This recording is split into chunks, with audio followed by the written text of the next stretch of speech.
선한 능력으로 같이 찬양 부르시겠습니다.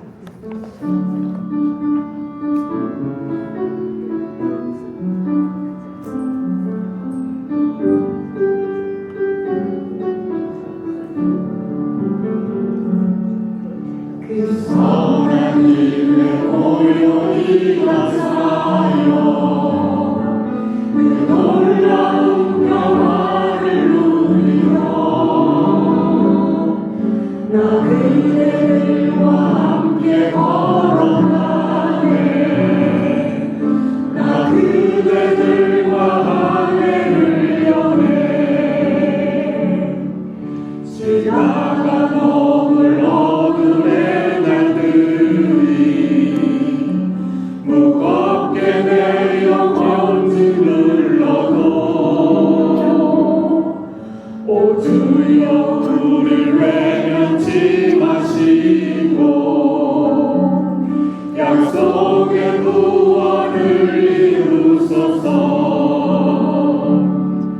그 선한 힘이 우릴 감싸시니 믿음으로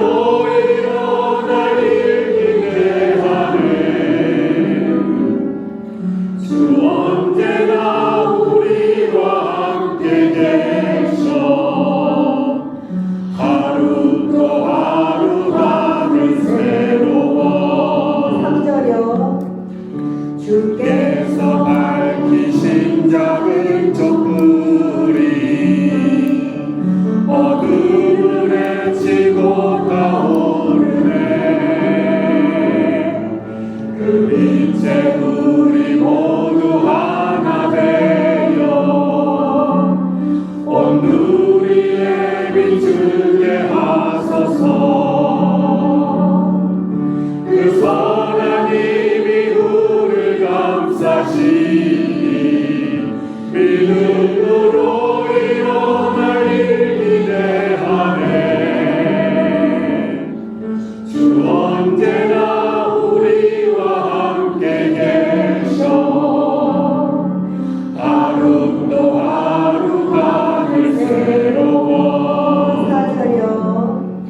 이 고요함이 깊이 번져갈 때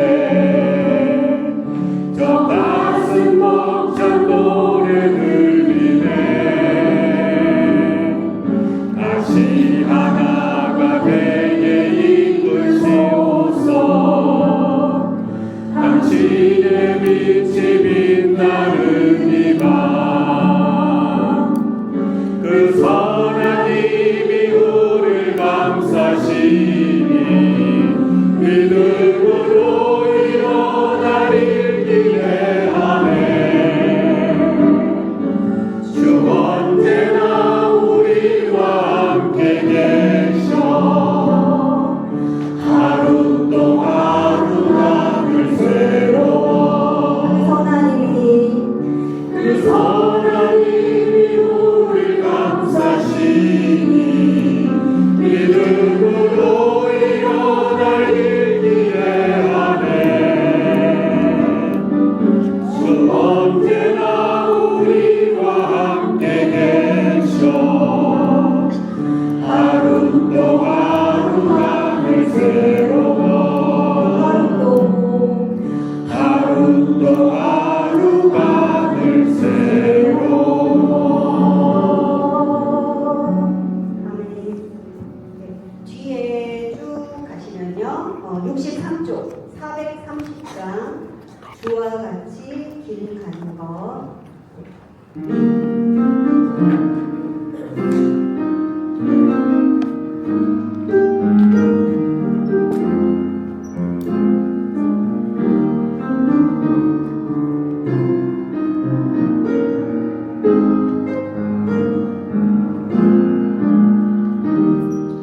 주와 같이 길 가는 것 즐거운 일 아닌가. 우리 주님 걸어가신 발자취를 밟겠네. 한 걸음 한 걸음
같이 가겠네.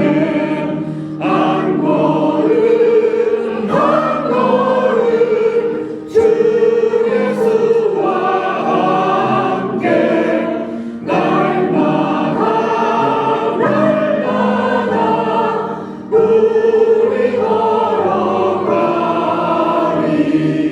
옛 선지자의 똑같이 우리들도 천국에 들려 올라갈 때까지 주와 같이 걷겠네.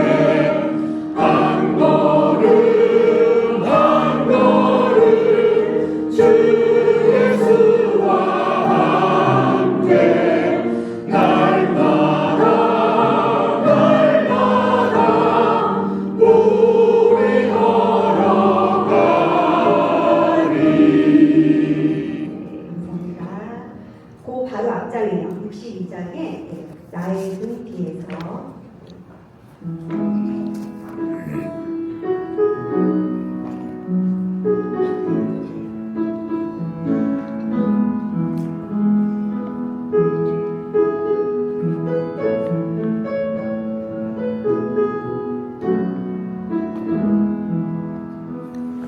나의 등 뒤에서 나를 도우시는 주,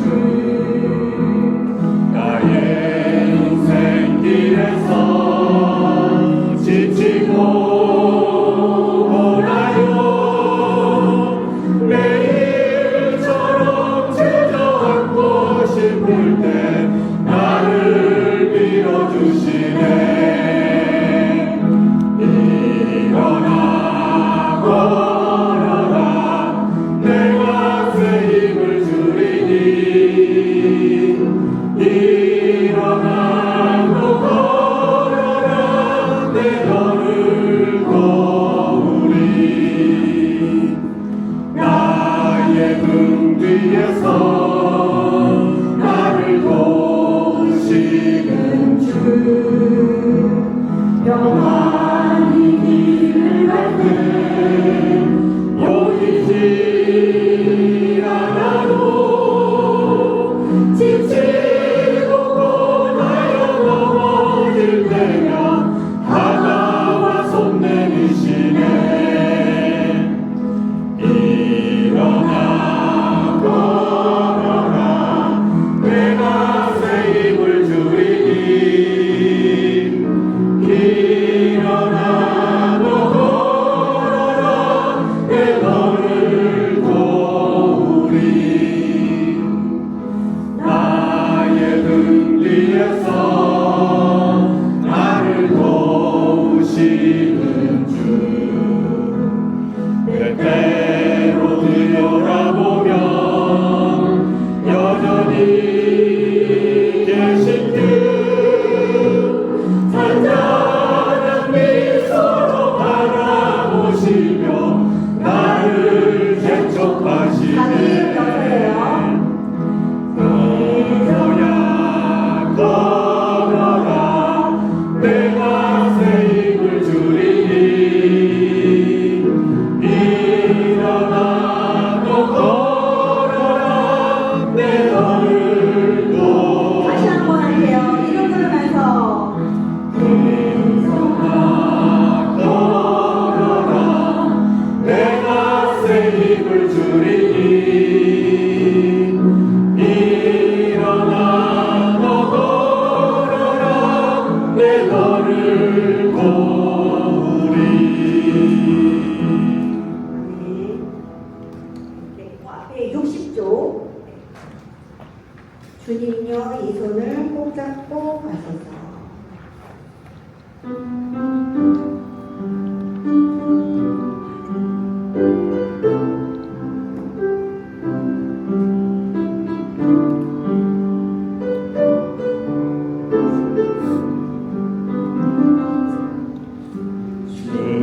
주님여 이 손을 꼭 잡고 가소서. 약하고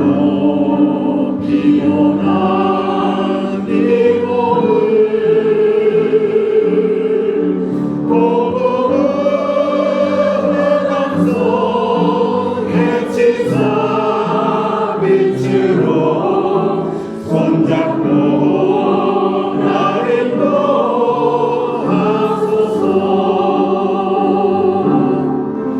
인생이 힘들고 고난이 닥칠 때에 주님여 날 도와주소서. 외치는 이 소리 귀히 울리시사 손잡고 날 인도하소서. 찬양 한번 다시 할게요. 처음부터. 주님여 이 손을 꼭 잡고 가소서. 약하고 피곤한 네 몸을 폭풍을 앞서 엑시사 빛으로 손잡고 날 인도하소서. 인생이 힘들고 고난이 닥칠 때에 주님여 날 도와주소서.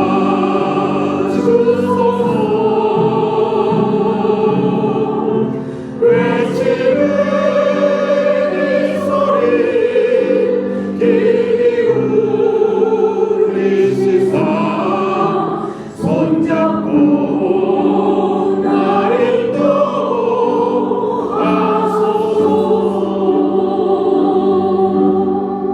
아멘.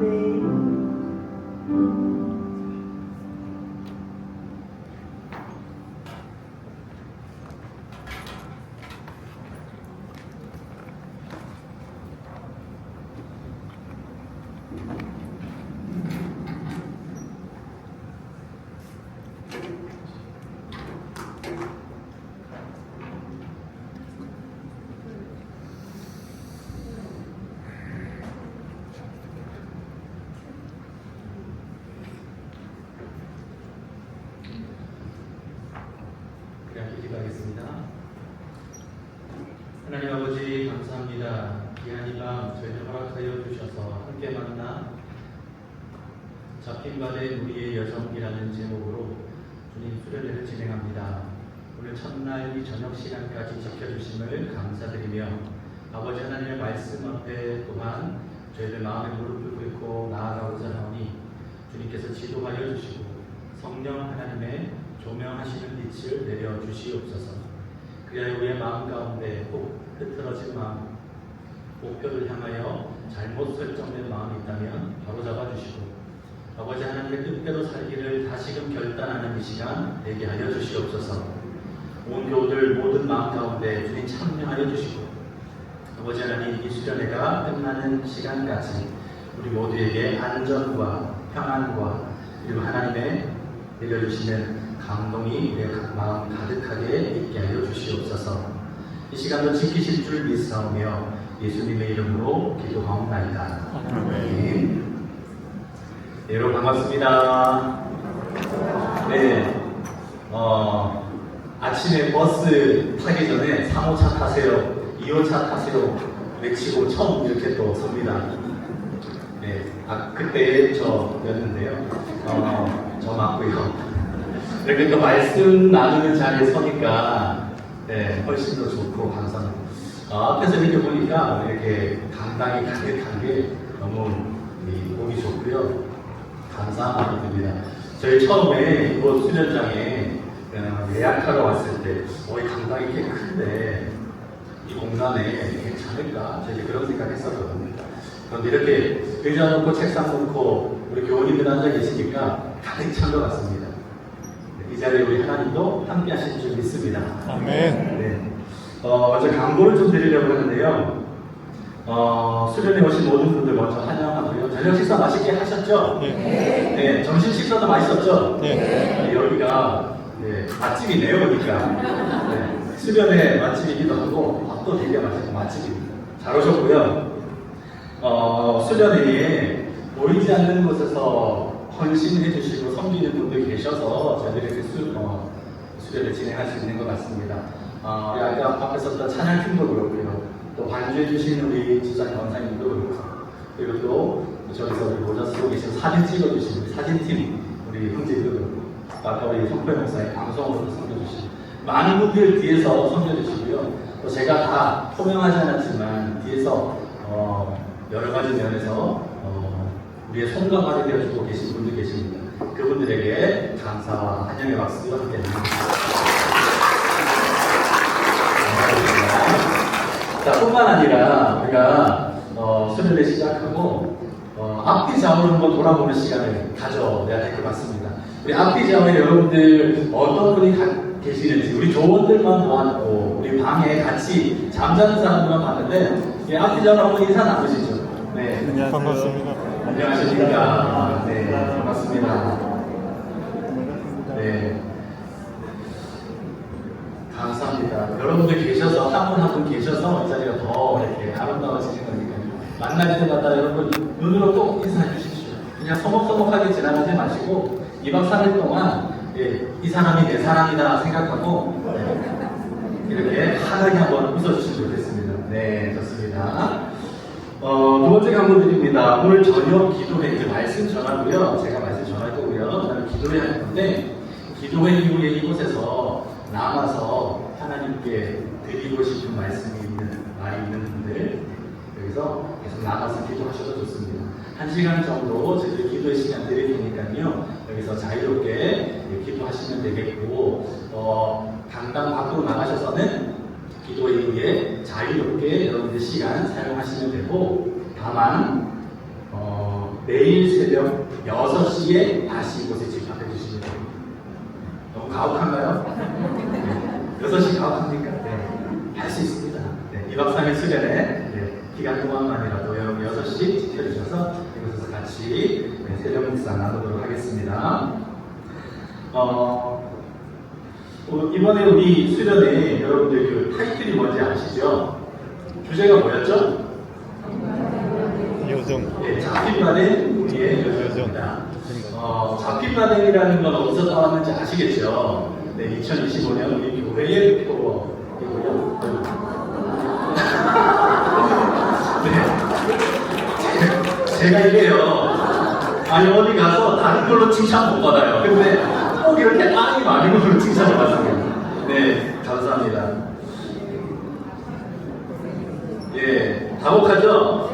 네, 저희 집 식구는 보신 바와 같이 선별하고요.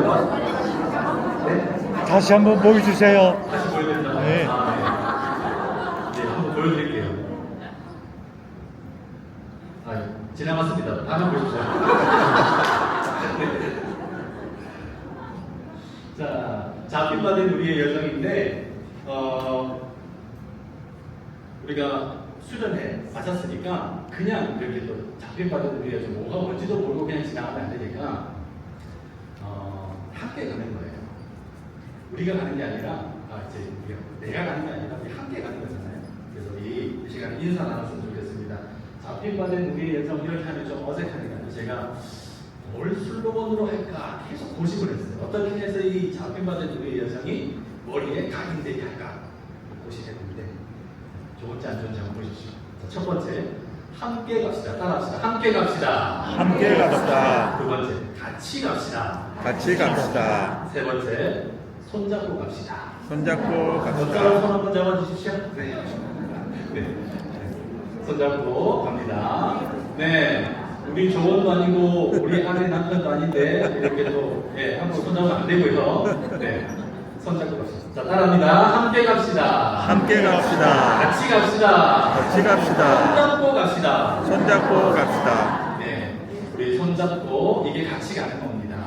백주년 기념교회 전체가 같이 가는 거지만 그 대표로 하나님께서 우리를 특별히 꼭 집어 불러주셔서 생각하고 함께 가는 우리가 되었으면 좋겠어요. 그래서 예배 때마다 보고 가고 드나들며 마주칠 때, 그리고 또 각각의 모임들, 봉사들 진행될 때에 우리의 모습들이 더욱 같이 가는 모습으로 화기애애하고 하나님의 은혜 가운데 평화로운 모습이 되었으면 좋겠습니다. 그런 100주년 기념교회가 되었으면 좋겠습니다. 자, 오늘 하나님 말씀 같이 나누도록 할게요. 이 마음으로 같이 나눌 텐데요. 빌립보서 1장 6절 말씀입니다. 빌립보서 1장 6절 말씀, 오늘 말씀 제목은 시작하신 이가 이루실 줄을 이라는 제목이고요. 빌립보서 1장 6절 말씀 보셔도 좋고 앞에 화면을 통해서 같이 보셔도 좋습니다. 같이 한번 해볼게요. 시작. 너희 안에서 착한 일을 시작하시니라 그리스도 예수의 날까지 이루실 줄을 우리는 확신하노라. 다시 한번. 너희 안에서 착한 일을 시작하시니라 그리스도 예수의 날까지 이루실 줄을 우리는 확신하노라. 아멘. 어느 날 세상에서 정말 많은 것을 이루어냈다고 자부하던 한 청년이 있었습니다. 그 청년이 예수님을 찾아옵니다. 그리고는 예수님께 질문을 해요. 어떤 질문이냐면 내가 앞으로 무슨 선한 일을 해야 영생을 얻겠습니까? 나 영생을 얻고 싶은데 내가 앞으로 무엇을 더 해야 영생을 얻겠습니까? 라고 이 뜬금없는 질문을 예수님께 던졌습니다. 자, 영생을 얻는다는 건 여러분 뭡니까? 영생을 얻는다라고 하는 건 인생의 결말에 가서야 얻는 것이잖아요. 결말의 시점이 되어서야 나타나는 것, 얻는 것. 그래서 결말이 얻는 것이고, 그리고 또 무슨 선한 일을 하여야라고 하는 이 질문 속에서 선악의 판단, 선악의 기준이라는 건 하나님의 손에 달린 거거든요. 그런데 지금 이 청년이 예수님께 그 질문을 하는 거예요. 인생의 마지막에 있을 일과 그리고 하나님만이 판단하는 그 선악의 기준을 지금 이야기하는 겁니다. 질문하는 겁니다. 뜬금없죠. 그러다 이 청년은요, 예수님의 대답을 듣고자 이 질문을 했고, 이 질문을 들은 예수님께서 어떤 대답을 하시냐면, 그거 왜 나한테 묻냐? 라고 하는 식으로 하나님의 계명을 지키면 될 것 아니냐?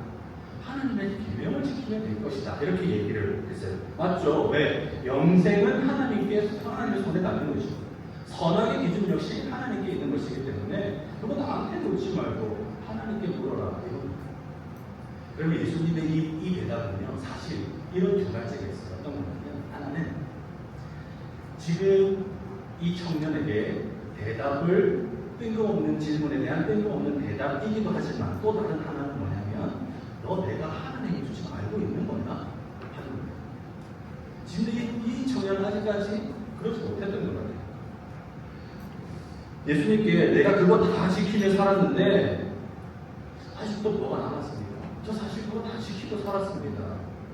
그런데 아직도 저에게 뭐가 남았습니까? 라고 반문합니다. 사실 이 부자 청년이 궁금해서 물은 게 아니었어요. 왜 물었느냐? 자기가 그동안 이뤄왔던 삶을 자랑스럽게, 또 그것을 예수님께, 많은 사람들이 랍비여, 선생님이여 하면서 따라다니는 그 예수님께 인정받고 싶어요. 그래서 예수님께 그 질문을 한 거예요. 여러분, 당시 부자가 되었다는 것은 어떤 거냐면 그 자체로 내가 열심히 살았다는 증거입니다. 내가 치열하게 살았다는 증거예요. 그러니까 인생에 대해서 치밀한 계획, 그걸로는 남도 부럽지 않게 살았다는 거예요. 그래서 큰 성공을 다른 사람들보다 일찍 거두게 되었습니다. 그런데 그 결과에 대해서 예수님의 인정을 구하면서 너 참 대단하다. 너 일찍이 너가 계획한 대로 너 참 잘 살았구나. 너 대단하다. 이 대답이 듣고 싶었던 거예요. 그런데 예수님은 그런 부자 청년의 기대, 그 기대와는 전혀 다른 대답을 하시죠. 네가 온전한 결과를 맛보자 한다면, 그러면 지금까지 그렇게 모아왔던 너의 재산, 그 계획대로 치열하게 열심히 살아온 그 모든 결과들을 다 내려놓고 가난한 사람들에게 주고 너 나 따라와라 이야기하죠. 이 부자 청년과의 대화에서 부자 청년은 결국에 근심하며 돌아갑니다. 여러분, 이 한마디 예수님의 대답은 부자 청년에게 굉장한 충격입니다. 왜냐하면 자신의 지난 모든 치열했던 과거가 다 부정당하는 거예요.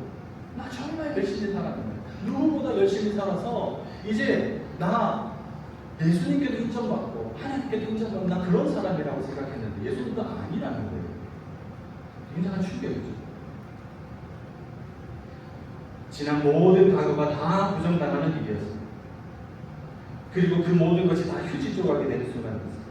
뭐든지 다 심은 대로 거두는 그런 결과인 줄 알았는데 예수님의 말씀대로라면 부자 청년은 심은 대로 거두는 과정에서 심은 게 잘못되어서 예수님이 그것 수정하라고 이야기합니다. 너 지금까지 너가 치열하게 살아왔던 거 그거 있었지? 그거 그 자체가 수정되어야 돼. 그 이야기 하십니다. 아마도 이때 예수님의 말씀을 듣고 충격을 받은 건요, 부자 청년뿐만이 아니었던 것 같습니다. 이 본문이 기록된 마태복음 20장 후반을 보면 예수님은 부자 청년이 근심하며 돌아간 직후에 이 말씀에 대해서 제자들을 남겨두시고 이 제자들에게도 똑같이 이야기하시고 해답을 들려주십니다. 설명을 해주세요. 상세하게 전해 주십니다. 이건 아마도 제자들이나 당시 여러 사람들도 부자 청년처럼 똑같은 꿈을 꾸고 있었기 때문에 그랬을 겁니다. 그래서 예수님께서 그 이야기를 더 상세하게 남은 사람들에게 들려주셨을 거예요. 열심히 살아서 자수성가해서 자기 손으로 빚은 결과를 맞이한다. 대개 사람들은 그 꿈을 꾸고 그 일을 시작하기 마련입니다. 하지만 예수님은 부자 청년과의 지금 이 대화를 통해서 분명히 알리시기를 인생의 올바른 결말, 진짜 맞아야 할 결말은 지금 무엇을 이루었느냐, 내가 지금 무엇을 얻어냈느냐가 아니라 누구를 따라왔느냐라고 합니다. 누구를 따라왔는가가 진짜 맺어야 하는 열매인데 부자 청년은 그것과 관계없이 내가 무엇을 이루어냈느냐 여기에만 하나님 계세요. 누구를 따라갔느냐에 대한 문제라고 말씀하고 있습니다. 여러분 오늘 어쩌면 우리들도 마찬가지 아니겠습니까? 내 손으로 무엇을 이룰 수 있을 것인지 그거 개수하고 살아가는지 몰라요. 부자 청년과 같은 실수를 아마도 2000년 넘게 계속 반복하며 사는 것일지도 모릅니다. 하지만 예수님의 말씀처럼요, 인생의 참된 결말은 누구를 따르는가의 문제, 누구를 따르느냐의 문제. 공교롭게도 이번 수련회 일정이 7월 1일, 오늘 7월 1일이잖아요. 7월 1일부터 시작해서 3일까지 진행되는데 한 해의 절반이 지나는 시점에 우리가 함께 모이게 되었습니다. 딱 절반이 지나는. 언제나 해를 시작할 때 12월 31일 저녁, 1월 1일 그때는 모두 거대한 포부와 계획을 갖고 다들 시작합니다. 하지만 매번 하는 고백이 뭡니까? 첫 마음을 다 잃어버려서 빈약한 결말을 맞이하고 있구나라는 이야기 후회드립니다. 그럼 어떻습니까? 한 해의 절반이 지나는 이 시점에 나는 무엇을 얻어내고 있는가? 이 질문에 앞서 나는 누구를 따라가고 있었는가? 아직 휴가 기간이 아닙니다. 그런데 여러분들 귀한 시간 다 내셨어요. 심지어 장마철이라서 하루 종일 비가 올지도 모르는 여정입니다. 일정이 어떻게 진행될지 모르잖아요. 그리고 지금 우리가 이렇게 에어컨 바람이 돼 있지만 사실 밖으로 문 열고 밖으로 나가는 순간 후덥지근해요. 그냥 가만히 서 있어도 땀이 흘러요. 뜨거운 날씨에 움직이기만 해도 땀나고 또 몸 구석구석 여러분들도 안 아픈 데가 없지 않습니까? 그럼에도 불구하고 심지어 명강사가 등장해서 말씀을 전하는 것도 아닌데 여러분들이 귀한 시간을 내셔가지고 수련해 오셨습니다. 아까 저 뒤에서 혼자 생각했습니다. 어떤 마음이실까? 어떤 갈급 마음이셨을까? 하나님은 우리 교우님들에게 어떤 갈망을 주셨을까? 어떤 갈증을 주셨을까? 그래서 이 더위도 뚫고 이 장마철이라고 하는 한계도 뚫고 내 몸에 구석구석 안 아픈 데가 없지만 그거 다 이겨내고 내가 여기 앉아가지고 하나님 말씀 들어야겠다 하는 마음이신가? 그런 생각이 들었어요. 이 귀한 시간을 수련회로 사용하겠다는 엄청난 결정을 하신 여러분들 대단하십니다. 그럼에도 우리 한번 질문해봐야 돼요. 어떻습니까? 여러분의 인생에 다른 결실들 연구를 하고 있습니다. 마태복음 7장 20절에 예수님께서 내가 열매로 그들을 알리라 라고 하셨습니다. 복음을 들은 우리가 사실은 복음을 들은 사람답게 복음에 합당한 열매를 맺어야 하는데 우리 지난 시간 그렇게 살아왔나요? 혹 우리가 부자 청년처럼 지난 시간 누구보다 치열하게 살았어요. 누구보다 땀 흘리며 살았고 열심히 살았습니다. 그럼에도 불구하고 복음에 합당한 열매를 맺지 못하고 있다면 대체 그 이유가 뭡니까? 내가 그 복음이라고 하는 것에 대한 바른 열매를 맺지 못하고 있다면 대체 그 이유는 무엇일까? 그거 한번 같이 고민해 보기로 합니다. 여러 이유가 있겠지만 다 말할 수 없고요.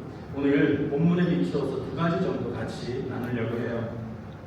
여러분 빌립보서를 기록한 이 바울의 어조가 어떠냐면 사실 빌립보서를 기록하고 있는 바울의 어조는 기쁨과 감사에 맞춰져 있습니다. 자신의 옥에 갇혀 있어요. 그런데 빌립보 성도들이 에바브로디도라고 하는 사람을 통해서 동역자를 통해서 갇혀 있는 바울의 옥바라지를 빌립보 사람들이 해줬다는 겁니다. 후원금을 보내주었습니다. 얼마나 감사한 일이에요. 그러니까 이 편지를 쓰면서 기쁨과 감사의 내용이 담기겠죠. 복음을 위해서 열심히 살아온 결과가 사실 감옥으로 끝이 나는 거라면 마음이 허무할 수밖에 없을 겁니다. 그런데 바울은 지금 이 눈앞에 보이는 이 같은 결과에도 헌신하기를 주저하지 않을 수 있었던 이유가 빌립보 성도들이 자기 열매처럼 느껴집니다. 너무 고마운 사람들인 거예요. 감사한 사람들. 그래서 기쁘고 감사했을 겁니다.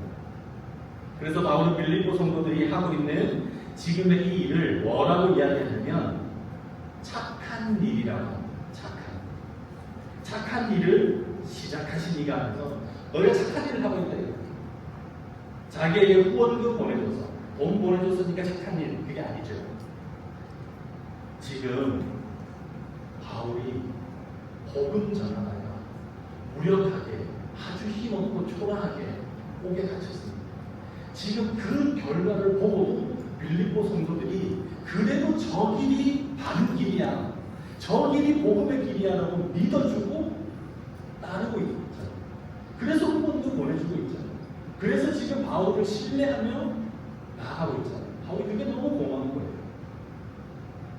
복음을 믿었다고 하면 좀 떵떵거리면 얼마나 좋습니까? 좀 잘나가면 얼마나 좋아요. 복음대로 할 수 있다. 여러분 우리가 그 말을 착각하는 경우가 되게 많은데 뭔가 큰 힘을 가지고 세상을 호령하면 로마를 좀 다스리면 지방에 조금 현령이라도 되었습니다. 그럼 얼마나 좋아요. 그런데 지금 바로 옥에 갇혀있잖아요. 그런데 빌립보 성도들이 그래도 바울을 바라가지고 바울의 마음이 뿌듯하고 있는 거죠. 아, 이들이 나의 열매임을 생각하게 됩니다. 여러분, 우리 그리스도인된 우리가 이 착한 일이라고 하는 것, 복음의 정신을 따르는 사람이 되어야 합니다. 복음의 정신을 따른다. 복음에 합당한 열매를 맺는 사람이 됩니다. 이게 돼야 됩니다. 이 착한 일을 우리가 해내야 됩니다. 그럼 여러분 또 질문을 던집니다.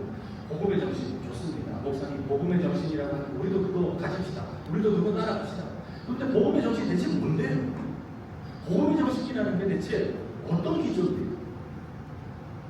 출애굽기 32장에는요 모세가 시내산에 올라간 틈에 이스라엘이 하나님을 보이는 형상으로 만들겠다며 각종 장신구들을 다 내어요.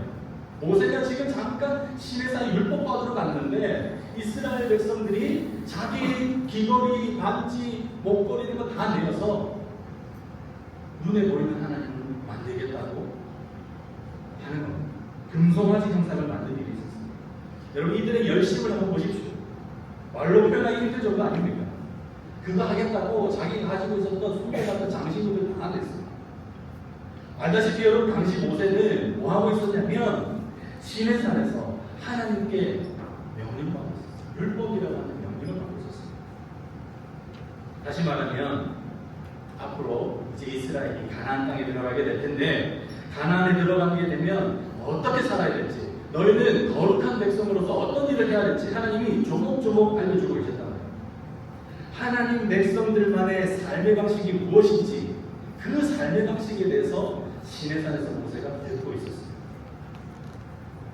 이처럼 하나님의 관심은 자기 백성이 이 땅에서 어떻게 살아갈지, 어떤 방식으로 살아갈지, 그것에 큰 관심이 있습니다. 그런데 이스라엘은 어떻습니까? 그것에 관심이 없어요. 그것에 관심이 없고 눈에 보이는 힘, 눈에 보이는 어떤 것에 대해서 관심이 있을 뿐입니다. 만일 모세가 시내산에 올라갔다가 내려오지 아니하면, 자꾸 차의 길이 미루어지고 내려오지 않는데 그 시간이 길어져서 만약 시내산에서 공면이라도 당했다면 앞으로 우리를 지켜줄 지도자는 누가 있는가? 우리 누굴 따라가야 하는가? 눈에 보이는 뭔가가 있어야 되겠다 이거예요. 누가 우리를 지켜줄 것인가? 힘, 능력, 권력, 그것 위에서 온 기준품을 숨겨놨던 것 다 내어놨습니다. 거기에 사활을 건 거죠. 그래서 눈에 보이는 하나님 만들겠다고 금송아지를 만들어내요. 여러분, 복음의 정신이란 이런 거예요. 복음은 하나님을 믿는 사람들이 살아가는 삶의 방식이 복음이에요. 복음은 천국 가는 티켓이 아닙니다. 오해하는 분들이 복음을 천국 가는 티켓으로 알아요. 예수님을 믿으면 구원을 얻는다. 맞죠? 그런데 예수님으로 말미암아 옛 삶의 방식을 벗어버리고 새로운 삶의 방식을 얻는다. 여기에는 관심이 없어요. 예수 그리스도를 믿으면 난 구원 얻습니다. 난 구원 열차 탔습니다. 이미 난 구원 받은 사람입니다. 여기에 온 관심이 다 집중되어 있고, 예수 그리스도를 믿으면 이전의 구습은 사라지고 새로운 백성이 되어서 새로운 법을 향하여 그 법을 따르는 사람으로 살아요. 사실 복음의 정신이라는 투자에 더 가깝거든요. 여기에 하나님의 포커스가 맞춰져요. 하나님은 당신의 백성이 이 땅 가운데서 당신이 우리에게 주신 원칙대로, 그 삶의 방식대로 살아주기를 기대하고 요구하십니다. 이게 복음의 방식입니다. 이게 복음의 정신입니다. 사후의 세계에 지옥의 공간으로 가지 않는다라는 뜻, 그것으로 복음이 한정될 수 없습니다. 새로운 삶의 방식을 얻는다는 넓은 의미입니다. 여러분, 이처럼 우리가 자꾸 복음을 황금 송아지로 바꿔내려는 경향성을 갖고 있습니다. 그리스도인의 신앙이란 요술방망이를 얻는 일이 아니지 않습니다. 말같이 세상 방식의 구습을 버리고 세상 방식의 구습을 버리고 세상 방식의 구습을 버리고 하나님께서 주신 새로운 방식, 하나님께서 주신 새로운 삶의 방식을 장착하여 우리 삶을 바꿔나가는, 이게 복음의 정신입니다. 이것을 우리는 복음적이라고 말하고요, 신앙적이라고 표현합니다. 그러니까 복음이라고 해서 막무가내로 예수 하는 게 아니고 막무가내로 주여 하는 게 아닙니다. 나더러 주여 하는 자마다 다 천국에 들어갈 것이 아니요, 하늘에 계신 내 아버지의 뜻대로 행하는 자라야 천국에 들어갑니다. 예수님의 말씀 아닙니까? 이 말씀에 비추어 본다면 우리의 믿음의 방식이 달라져야 되는 거죠. 우리가 믿음이라고 하는 이 정의도 달라져야 합니다. 교회 나오는 게 믿음이라고 하는 것은 한정될 수 없어요. 교회 잘 나오는 것이 믿음이다 라고 하는 이 등식이 언제나 성립하는 게 아니에요. 당연히 잘 나와야죠. 당연히 교회 생활 열심히 하고 이 공동체 안에서 하나님의 나라를 이루어 가야죠. 그러나 여기에 머물면 안 된다는 얘기예요. 하나님 우리에게 더 큰 기대를 가지고 더 나아가 주기를 바란다. 이게 믿음이라는 단어에 새롭게 포함되어야 할 우리의 정의예요. 저는 여러분 개인적으로 믿음이라고 하는 것에는 세 가지 단계가 있다고 생각합니다. 첫 번째는요, 우리 모두 동의할 겁니다. 우리의 마음속에 내재되어 있는 절대자에 대한 막연하지만 그분이 계시다라고 하는 믿음입니다. 창조자 하나님, 절대자 하나님, 이 하나님에 대한 믿음입니다. 이게 첫 번째 단계입니다. 이 하나님에 대한 내적 동의와 인정이 어쩌면 믿음의 시작이에요. 근데 이게 끝이 아닙니다, 여러분. 이제 시작된 거예요. 두 번째 단계는요, 그 믿음의 언저리 어딘가에서 내 마음속에서 이렇게 살아서는 안 되겠구나, 내가 바른 일하고 선한 일을 해야 되겠구나 하며 살아가는 거예요. 도덕적으로 바르게 살아가는 삶을 선택하게 되죠. 이게 믿음의 두 번째 단계예요. 그래서 주위 사람들에게 신뢰받는 사람이 되는 거예요. 믿음을 받는 사람이 되는 겁니다. 저 사람은 믿을만 해. 법 없이도 살 사람이야. 이게 그리스도인이 가지는 두 번째 믿음의 단계입니다. 그런데 여기서도 그치지 않아요. 사실 여기까지는요, 무신론자들도 혹은 이방 종교인들도 사실 그 마음의 내적 동의와 어떤 새로운 동기에 의해서 그렇게 할 수 있어요. 그런 사람들 많이 보잖아요. 근데 하나님께서 우리에게 요구하시는 그 세 번째 단계의 믿음이 있습니다. 이 세 번째 단계의 믿음은 한 걸음 더 나아가서 사실 예수님처럼 행해주기를 바라십니다. 예수님처럼 행하는 거예요. 예수님처럼 행하는 거예요. 오늘 목사님 자꾸 어려운 말만 해요. 자꾸 뜬구름 잡는 말만 해요. 복음의 정신이라고 하니 형 이상학적인 걸 이야기하니 이제는 예수님처럼 사는 거예요. 예수님처럼 살고 싶죠. 그런데 예수님처럼 사는 게 뭐냐? 예수님처럼 사는 게 어떤 것이죠? 예수님처럼 사는 거예요. 이 세 번째 단계는요, 믿어주는 사람이에요. 믿어주는 사람이에요. 믿어주는 사람이 되는 게 얼마나 어려운지. 어느 날 사람들이 가늠한 여인을 예수님 앞에 잡아와서 처형하자고 했습니다. 가늠 현장에서 붙잡혔기 때문에 이건 재판의 과정에 필요가 없어요. 당장에 돌로 쳐서 율법에 따라 즉결 처형하면 그만입니다. 그런데 예수님께서 주위에 돌을 들고 서 있는 이글거리는 눈빛으로 당장에 저 여인을 죽이겠다고 덤벼드는 사람들에게 예수님 뭐라고 하십니까? 죄 없는 자가 돌로 치라. 죄 없는 자가 돌로 치라라고 하는 것에는 그 돌을 든 사람들을 민망하게 하려는 의도도 있지만 이 중앙에 선 이 여인을 향해서 어떤 마음이신 거예요?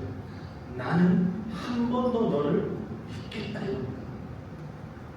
다시는 이와 같은 죄를 짓지 말고 살고 여인을 돌려 어떻게 하는 거예요? 믿어주는 거예요. 그녀가 또 물으면 어떡하죠? 그게 우리의 마음에 늘 남아있잖아요. 저 사람이 또 물으면 어떡하죠? 그것 때문에 우리가 믿어주지 못하는 거잖아요. 예수님이 그 벽을 넘으라고 하시는 거예요. 누가 너의 오른뺨을 치면 어떻게 하랬습니까? 왼뺨을 돌려줘요. 누가 너에게 오리를 가져거든 십리를 같이 가져.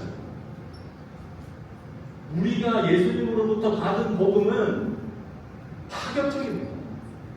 놀라워요. 대충 이 정도 선에서 합이 되겠지. 이 정도 선에서 내가 선한 일을 하면 하나님 좋아하시겠지. 아니요. 웬걸요. 하나님은 우리가 저 끝까지 나가기를 원하십니다. 예수님처럼 믿어줍니다. 여러분 누군가를 얼만큼 믿어줘 보셨어요? 누가 봐도 나의 뒤통수를 칠 게 뻔한데 지금 이렇게 하는 행색을 보니까 저 사람 내 뒤통수 칠 게 뻔해요. 그런데 예수님은 우리에게 그 뒤통수를 내주는 사람이 되라고 하십니다. 이것이 그리스도인의 믿음, 복음의 정신이란 이 같은 믿음으로 살아가는 거예요. 예수님께서 원하시는 믿음을 행하는 거예요. 여러분 사람 쉽게 변하지 않잖아요. 누군가의 이 같은 파격적인 삶이 없으면 그 삶을 경험하지 못하면 다시 사람이 변합니다. 하나님께서 맡기신 복음, 복음의 전파라고 하는 건 이걸 좀 대단한 거예요.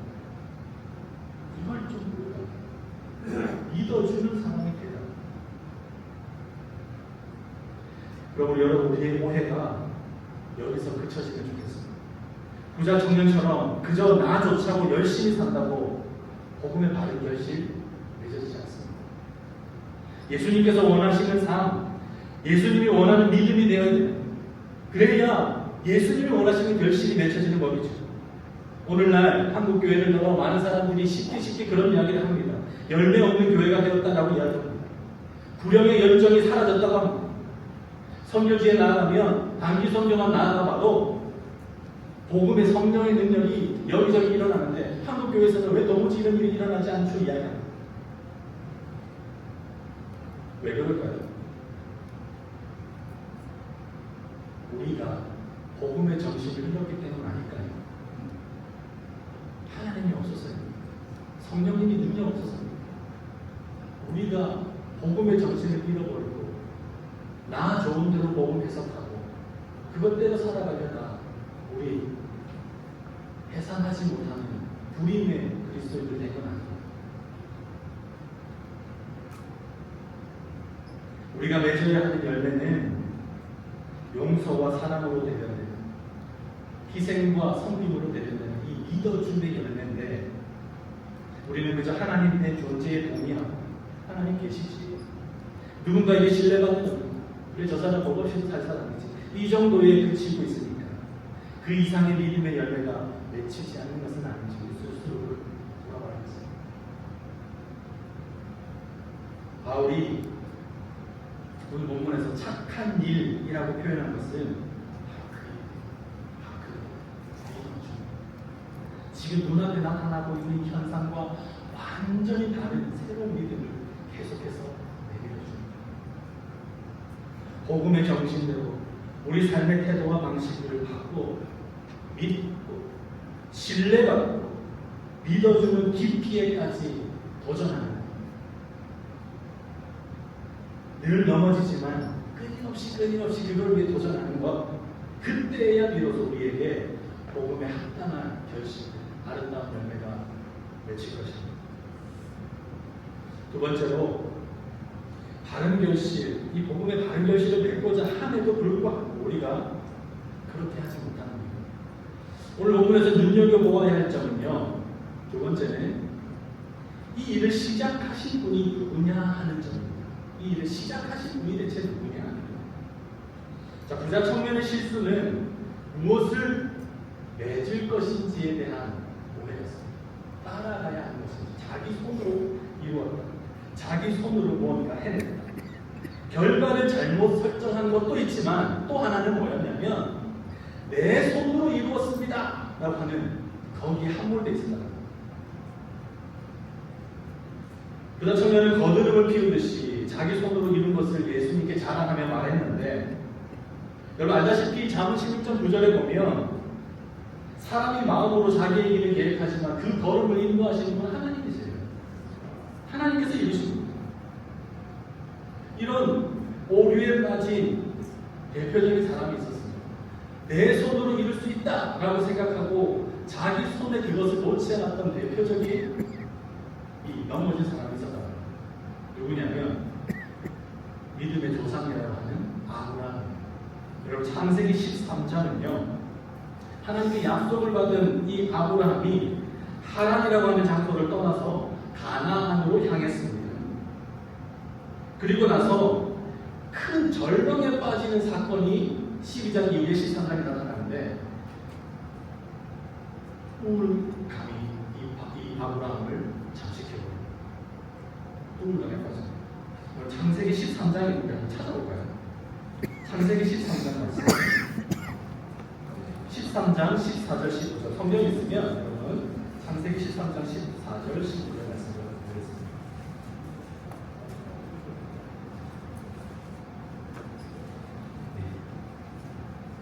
성경 있으신 분들 같이 한번 읽을게요. 시작. 롯이 아브라함을 떠난 후에 여호와께서 아브라함에게 이르시되 너는 눈을 들어 너 있는 곳에서 북쪽과 남쪽 그리고 동쪽과 서쪽을 바라보라. 보이는 땅을 내가 너와 내 자손에게 주리니 영원히 이르리라. 창세기 13장의 말씀을 보면 12장 1절과 2절에서 아브라함은 하나님의 약속을 받고 본래 살고 있었던 이 하란 땅을 떠나서 가나안으로 향했습니다. 두 가지 약속을 받았거든요. 하나는 땅에 대한 약속입니다. 내가 너에게 땅을 주겠다. 두 번째는요, 후손이, 많은 후손이 너에게 있게 하겠다라는 것이었어요. 이 두 가지 약속을 가지고 길을 떠났습니다. 그런데 13장 후반 우리가 읽은 이 본문 언저리에 보면 아브라함은 조카 롯과 결별하게 됩니다. 분명히 12장 1절에 너의 친척과 아버지의 집을 떠나라고 했을 때 친척이 들어가 있잖아요. 그런데 롯을 데리고 다녔어요. 아이러니하죠. 분명히 떠나라 그랬는데 롯이 있었어요. 그런데 13장에서 롯과 결별하고 난 이후에 아브라함이 디프레션으로 우울감에 빠져요. 조카 롯과 결별한 그 과정에서 아브라함이 받은 스트레스가 뭐냐면 첫 번째는 땅이에요. 아브라함이 조카 롯과 이 롯의 종들과 아브라함의 종들이 양을 먹이다 자꾸 싸우잖아요. 싸워서 이제 우리가 헤어지자. 그래서 땅을 보면서 너 원하는 쪽으로 가라. 그리고 반대로 내가 가겠다. 조카 롯에게 땅을 양보해요. 그러니 조카 롯은 눈에 보기에 좋은 것, 양들을 먹이기에 아주 목초지 좋은 곳으로 떠났습니다. 그러니까 아브라함은 첫 번째 롯에게 양보한 것이긴 하지만 약속받은 땅에 대한 잃어버림, 여기에 대한 하나의 마음이 무너짐이 있었습니다. 두 번째는 조카 롯과 결별하는데, 조카 롯과 결별하는데 이게 왜 아브라함의 마음에 스트레스가 되냐면 아브라함은 조카 롯을 자기의 후손이 이어지게 할 사람으로 보았거든요. 친척 아버지의 집을 떠나라고 했는데 끝까지 데리고 있었던 이유가 뭐냐면 너 내 아들이다. 조카지만 너 내 아들이다 생각했어요. 왜요? 이미 사라에게서 기대할 수 없거든요. 자신에게서는 기대할 수가 없어요. 그러니 하나님의 그 약속은 이를 통해서 이루어지게 됩니다. 내 방식대로 해석한 겁니다. 자신이 아들처럼 여겨서 자기 후손을 이어줄 사람이라고 믿었던 롯, 그가 떠났고 땅도 잃었습니다. 그러니까 롯의 떠남은 아브라함에게 있어서 하나님께서 약속하신 그 두 가지가 전부 사라지는 일이 됩니다. 절망이었습니다. 낙심이었습니다. 대체 왜 낯선 땅 이 가나안까지 하나님은 나를 불러가지고 왜 이토록 고생을 하냐 하는지, 두 가지 약속을 하셨는데 두 가지 약속은 지켜질 기미가 보이지 않아요. 왜 이 고생을 하면서 내가 여기 있어야 할까? 아브라함 낙심이 됩니다. 속상할 뿐만 아니라 절망도 있었어요. 그 절망을 이해할 수 있는 대목이 롯이, 우리 이거 보면 보십시오. 아브라함을 떠난 후에 여호와께서 아브라함에게 이르시되, 그 다음 말입니다. 너는 어떻게 하라고요? 눈을 들고. 눈을 들라는 말은 아브라함은 어떻게 하고 있었다는 뜻입니다. 이렇게 하고 있었다는 뜻입니다. 어깨가 쭉 쳤어요. 그리고 한숨을 푹 쉬면서 그냥 땅만 보라고. 끝났다. 뭐야? 이게 아브라함이었어. 그러니까 아브라함의 이 모습으로 하나님 어떻게 하신다고요? 너 눈을 들어라. 눈을 들어. 북쪽과 남쪽, 동쪽과 서쪽으로 봐라. 이 모든 땅 내가 다 너에게 줄 거야. 그리고 너 모래알 한번 세요. 너 셀 수 있으면 그 셀 수 있는 만큼의 모래알이 너의 후손의 숫자가 될 거야. 이 말씀을 주십니다. 아브라함은 자기 방식대로, 자기 손, 내 생각대로 하나님의 말씀이 이루어질 거라고 믿습니다. 이 오류에 우리도 얼마나 많이 함몰되고 잠식돼요. 하나님의 말씀을 읽죠. 하나님의 말씀이 나에게 소망이 되고 새로운 약속이 이루어질 것이라고 가슴에 생각합니다. 그런데 여기서 삐끗합니다. 내가 생각한 어떤 방식이 있거든요. 내가 생각한 어떤 계획이 있거든요. 이렇게 하면 이게 이루어지겠거든요. 그게 침투해와요. 그래서 거기에 함몰되어서 하나님의 방식, 하나님의 뜻대로는 사라지고, 이게 하나님의 뜻이었잖아요. 이게 하나님의 방식이 아니었습니까? 내 생각대로, 내 손으로 이루려다 보니까 내 계획과 조금만 틀어지면 아브라함처럼 제풀에 넘어집니다. 될 줄 알았는데 이거 아니야. 도대체 하나님 어디 계십니까? 내 얘기 듣고 계십니까? 살아계신 하나님. 여러분, 이와 같은 실수를 얼마나 많이 반복하고 살았지. 하나님의 일을 하겠다고 나섰으면서 내 손으로 해내려고 하고 내 계획을 집어넣습니다. 그러다 내 계획이 어그러지면 어떻게 되죠? 원망, 한심심, 응답하시지 않는다고 지레 절망에 빠지지 않습니다. 복음에 합당한 바른 열매를 맺지 못하는 주요한 이유, 두 번째 이유가 바로 내 손으로 해내는 거예요. 자꾸 내 힘으로 해내는 거예요. 내 생각대로 되어내면 된다라고 하는 착각 때문에 그렇습니다. 하나님은 이런 절망에 빠진 아브라함을 그냥 내버려 두지 않으시죠. 다시 일으킵니다. 반드시 절망에 빠진 자기 백성, 절망에 빠진 자기 아들, 자기 딸을 그냥 내버려 두시는 분이 아니세요. 하나님 일으키십니다. 그래서 아브라함에게 내가 너 믿고 있다, 이걸 알려주세요. 그를 통해서 난 너를 통해서 반드시 내가 이루고 싶은 것이 있어 라고 알려주세요. 소망이 그 안에서 되살아나게끔 하시죠.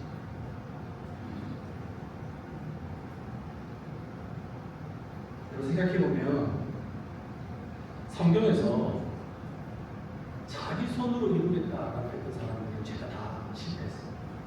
하나같이 실패했어요. 야곱이 그랬어요. 자기 생각대로 형을 속이고 형 에서를 속이고 얼마나 많이 인생을 돌아 양합했습니다. 삼손이 그랬죠. 힘께나 쓴다고 내 힘으로 이룰 수 있다, 내 힘으로 다 때려잡을 수 있다. 어떻게 됐습니까? 두 눈이 뽑혀 처량한 신세가 돼서 맷돌을 부리는 인생이 됐습니다. 사울 왕은 그랬습니다. 처음에는 그렇지 않았는데 후에 내가 왕이다라는 생각이 어느 순간인가 잘못해서 하나님의 나라 내가 이루고 말겠다, 내 손으로 넘어졌죠. 자살로 생을 마감했습니다. 베드로도 마찬가지예요. 예수님께서 잡히시던 밤에 자기 칼로 말고라고 하는 제사장의 종의 귀를 떨어뜨리고 실수를 범하죠. 예수님은 당장의 그 방법이 아니라고 하십니다. 그 길이 아니야, 그 방법이 아니야. 내 손으로 내 방식대로 행하려는 일이 제대로 된 적이 없어요. 성경에서 그것이 그대로 이루어진 일이 역사가 없습니다. 선한 열매를 맺는다는 것은 언제나 하나님의 방식, 하나님의 뜻대로 나갈 때이지 우리 방식이 아닙니다. 그러면 순순히 우리가 하나님의 방식을 따라가면 되는데 하나님의 방식을 따라가면 돼요. 양된 모습으로 목자가 이끌어가는 대로 따라가면 되는데 대체 왜 우리가 나서게 될까요? 왜 내가 하나님보다 더 한 걸음 앞장서서 내가 지휘하려고 해요? 이겁니다 하나님, 이 계획이에요, 이 뜻대로입니다. 왜 그래요? 왜냐하면 하나님의 방식은 우리 눈에 보기에 너무 지지배려하거든요. 하나님의 방식은 우리가 보기에 너무 지지부진하거든요. 이거 지고 있는 건지, 왜 이렇게 연약한 건지, 왜 이렇게 힘이 없어 보이는 건지, 재미없고 효과가 없고 지지부진해서 기다리기가 어려워요. 그러니까 내 방식, 내가 해내고야 말겠다는 그 마음이 하나님보다 한 걸음 앞서 나갑니다. 당장의 결과를 보고 싶은데 하나님은 그런 방식으로는 결코 일하시지 않으시거든요. 당장에 뭔가 쫙 하고 딱 열렸으면 좋겠는데 그렇게 일하시지 않거든요. 대체 왜 우리를 구원하는 방식이 십자가 희생이어야 하는지, 왜 이기는 방식이 아니라 지는 방식이어야 했는지, 왜 그 존귀한 하나님이신 예수님이 이 낮고 천한 땅 위에 오셔야 했는지, 그것도 아무도 알아주지 않는 곳에 베들레헴 무명의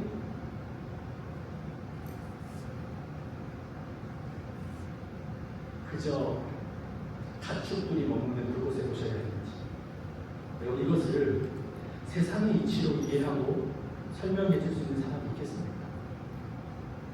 그 방법이 충분히 이해가 돼요. 할 수 있습니다. 있을까요? 도무지 그 속을 알 수 없는 분이 우리 하나님이시죠. 그 깊이를 알 수가 없어요. 살다 보면 이 때문에 답답할 때가 한두 번이 아니죠. 믿어준다? 말은 좋습니다만 그 믿어줌에 따르는 희생과 헌신, 결과가 어떤 것인지 뻔하지 않습니다. 그것대로 하고 싶지 않거든. 내 목소리를 내고 당장에 내가 가진 힘을 다 동원해서 저 나를 속이려 드는 저 상대방의 코를 납작하게 해주고 싶어. 그 생각이 불쑥불쑥 듭니다. 그런데 분명한 건 지지멸렬해 보이고 지지부진해 보이고 하나님의 방법이 항상 옳았고 그 길로만 역사가 이루어져 하나님의 뜻이 그 방식으로만 진행되어 왔다는 것. 하나님께서 명예를 생각하고 하나님께서 자존심을 생각했다면 그 순간에 예수님께서 십자가에 달리던 그 순간에 12군단도 더 되는 천사를 동원해서 당장의 로마 군대들을 다 쓸어버릴 수 있지 않았겠습니까? 하지만 정말 모두를 살리고 모두를 위하는 방법은 자기 힘을 끄고 자신이 죽는 것입니다. 우리를 믿어주는 방식입니다. 우리를 위해 뒤통수를 베어주는 방식입니다. 그 방식이 모두를 살린다는 것을 하나님 알고 계셨기 때문에 그 방식으로 하십니다. 이게 복음 아닙니까? 하나님은 도무지 그 속의 깊이를 헤아릴 수 없는 사람, 그 사람을 우리에게 베풀었습니다. 1971년에 발표된 김종산이라는 분의 시, 민간인이라는 짧은 시가 있습니다. 짧기 때문에 제가 한번 낭송해드리겠습니다. 들어보십시오. 1947년 봄 심야 항해도 해주의 바다 이남과 이북의 경계선 용당포 사공은 조심조심 노를 저어가고 있었다. 울음을 터뜨린 한 영화를 삼킨 후 20몇 해나 지나서도 누구나 그 수심을 모른다. 여러분, 아직 한국 전쟁이 일어나기 전 일이지만 남한과 북한으로 나뉜 한반도에 임시로 그어진 그 분단선 근처에는 경비가 아주 삼엄했습니다. 깊은 밤을 택해서 항해도 해주에서 월남을 시도하던 작은 배 탈 사람들, 이 몇몇은 숨죽여 노를 저어가고 있었어요. 그런데 그만 엄마 품에서 곤히 잠들어 있던 아기가 깨어 울음을 터뜨리고 만 겁니다. 어떻게 해야 되죠? 그 순간 엄마는 배에 타고 있었던 이 모두를 살리기 위해 결단을 내려야 했습니다. 그래서 아이를 그 검은 바다 속에 던져 넣어야 합니다. 그래서 배에 탄 사람들을 살려야 합니다. 시인은 이런 엄마의 마음을 누가 헤아릴 수 있겠다. 그 엄마의 마음을 누가 헤아릴 수 있겠다. 질문합니다. 당신의 자녀들이 이 땅에서 손해를 보고 복음 때문에 희생당하고 세상 방식을 따르지 않는다는 이유로 인해서 그 상한 심령이 되어갈 때 도대체 왜 하나님은 그 일을 허락하실까? 왜 하나님은 그걸 보고도 그냥 내버려 두실까? 여러분, 우리를 버렸기 때문이겠습니까? 모두를 살리기 위해 이 세상이라는 바다에 독생자 예수 그리스도를 던져놓지 않고는 안 되는 그 하나님의 마음 헤아릴 수 있겠습니까? 이 길이 모두를 살리는 길이고 이 길이 영원한 생명으로 나아가는 길이기에 그래서 오늘 우리를 하나님께서 사용하고자 하신 분 아닙니까? 여러분, 그렇다면 과연 그걸 허락한 하나님의 마음은 아프지 않겠습니까? 세상에서 당하는 우리의 고난에 대해서 하나님께서 침묵하시는 게 아닙니다. 나보다 더 슬퍼하시고요, 더 아파하시는 분이 하나님께서 가만 계시는 게 아니라 말입니다. 우리가 마음이 찢길 때 하나님도 마음이 없어요. 여러분, 얼마 전에 지난 주일에 우리 강 목사님 설교할 때 잠깐 소개했던 폭삭소마수다라는 드라마 보셨는지 모르겠습니다. 거기 이런 대사가 있어요. 이 딸이 한 남자와 만나서 결혼을 하려는데 그 집에 시어머니 되신 분이 너무 고약하게 구는 겁니다. 혼수 목표 없는 집안이야. 관시하는 거죠. 얼마나 관시를 하는지 참으려고 애썼어. 도무지 못 참겠는 거예요. 그러면서 이런 대사를 해요. 어머니, 내 눈에 눈물 나면 우리 엄마 울어요. 우리 엄마 눈에 피눈물 나요. 나 울면 우리 엄마 피눈물 나요. 저 이상 결혼 못하겠어요. 그래서 그때 결혼했다. 하나님의 마음이 어떨까요? 나 아픈데 하나님 보고 계시겠습니까? 나 힘든데 하나님 잘했다. 우리 보고 계실까요? 우리를 끝까지 믿어주시고 넘어질 때마다 다시 세워주시는 분이 하나님 아닙니까? 내 뒤에서 피눈물 흘리는 분이 하나님이시죠. 우리 마음 지킬 때 우리의 삶이 어긋나서 어그러지고 넘어지고 힘들 때 하나님 날 위해 울고 계세요. 실력으로는 당장에 쓸어버릴 수 있죠. 힘으로는 당장에 이 모든 걸 바로잡을 수 있죠. 그런데 하나님은 우리 모두에게 모든 걸 살릴 방식으로 복음의 나무 되어지가 좀 해라. 네가 앞으로 네가 쓰러지고 네가 찢기지만 그 복음의 나무 일을 이제 네가 좀 감당해라. 내게 맡기신 일이 그거. 이게 복음이라고 해요.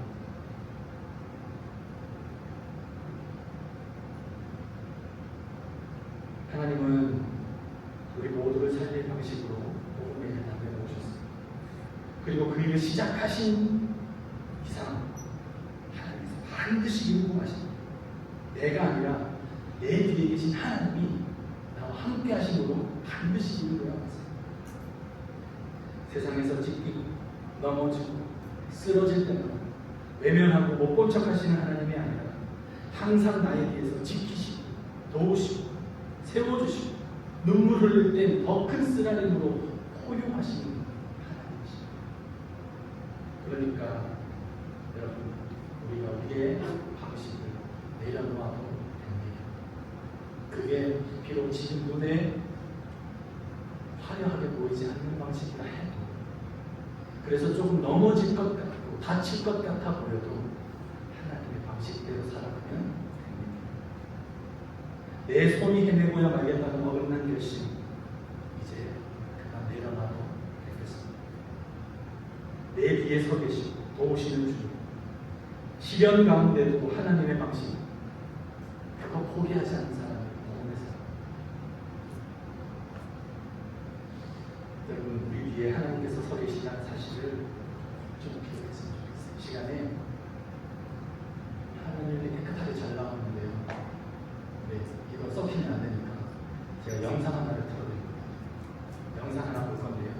그리고 나서 우리 같이 기도하는 시간 가졌으면 좋겠습니다. 영상 한번 보시죠.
우리 위해서 포용하고 계시는 분 계시고, 우리가 가는 여정 속에 동참하고 계시고, 내 뒤에서 늘 나를 위해 울어주고 계시는 분 계시고, 우리 하나님 우리가 부르짖으면 우리보다 훨씬 큰 목소리로 우리를 향해 우리를 넘어뜨리겠다고 덤벼온 저 사탄의 공격을 향해 하나님께서 울부짖으시고 그 포효 한 번에 모두가 소스라쳐 도망치고 달아납니다.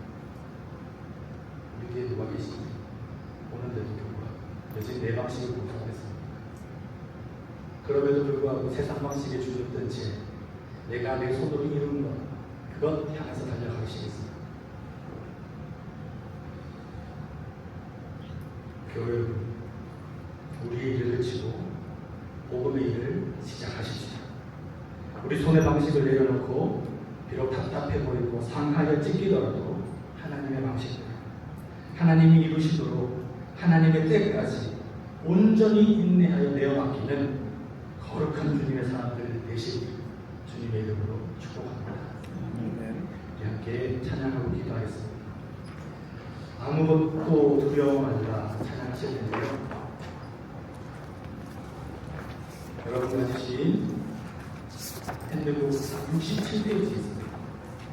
67페이지 아무것도 두려워 말라.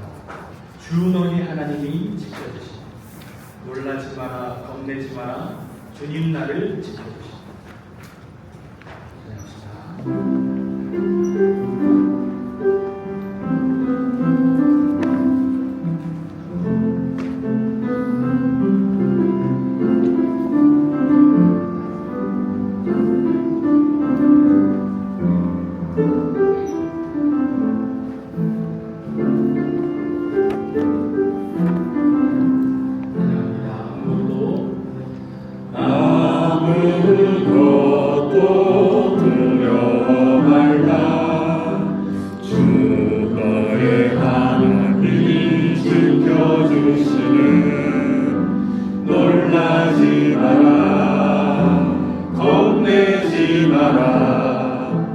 주님 나를 지켜주시네. 아무것도 두려워 말라. 주 너의 하나님이 지켜주시네. 놀라지 마라 겁내지 마라. 주님 나를 지켜주시네. 내 맘이 힘에 겨워 내 맘이 힘에 겨워 지칠지라도 주님 나를 지켜주시네. 세상의 험한 꿈과 몰아칠 때도 주님 나를 지켜주시네. 주님은 나의 산성, 주님은 나의 요새, 주님은 나의 소망, 나의 힘이 되신 여호와.